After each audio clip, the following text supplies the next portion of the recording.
បាទសួស្តីមើលមកទាំងអស់គ្នាបាទនេះមិនអាចឈើបាទមកទឹកបោះជប៉ុនបាទហើយម៉ាក់រយោ2បាទឡានមកវា4ទឹកបាទម៉ាស៊ីនក៏រយោ2បាទឡានក៏រយោ2ស្អាតម៉ាស៊ីនគឺនេះសម្បត្តិនៅឡើងខ្ចីឡើងភ្លឺបាទហើយស៊ីម៉ាំងបងប្អូនបាទទឹកថ្នាំខ្មៅពីរោងចក្រជប៉ុនគេបាញ់មកណាបាទនៅឡើងខ្មៅក្រាប់ឡើយអត់តខ្លោចសាច់ថ្នាំសាច់ទេយើងមើលតែពណ៌សម្បត្តិក៏ដឹងដែរបាទនៅឡើងខ្ចីមកសាច់ខ្ចីស្អាតទាំងអស់បាទហើយកន្លែងដែលយើងជន់ទាញបាទក៏អត់ទាន់មានស្នាមសឹកដែរម៉ាស៊ីនបាទបាច់អេម៉ាស៊ីនអេមបាទក៏លុយបើកមកលើវិញទាញតិចគ្រប់បាទអូ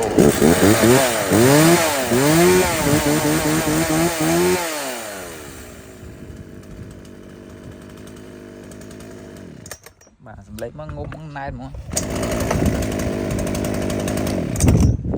សិនមកសានសួរលឹមតែបាទស្អាតផ្លឹងមែនតើបាទបងប្អូនទិញម៉ាស៊ីននេះទៅប្រើបាទថែតែព្រៃលាយថែតែអីបាទប៉ារាប់ឆ្នាំទៅនឹងងាយទៅណាទេបាទសម្បល់ឡើងខ្ចីញញសង្កប្រហែលថ្មីសម្បល់ឡើងបងប្អូនឡើងអាលងសល់ហ្មងណាបាទនេះសម្រាប់បងប្អូនយកទៅកាត់អស់ដុតលក្ខណៈគ្រួសារក៏កាត់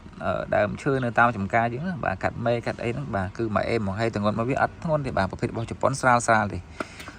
អញ្ចឹងសម្រាប់បងប្អូនចង់បានរបស់ល្អគុណភាពល្អបាទហើយជាតំណែងនាំចូលពីជប៉ុនផ្ទាល់បាទហើយនៅសនំសិន 100% ធានាជូនបាទអាចតាក់ទងមកខាងឃ្លាំងបាន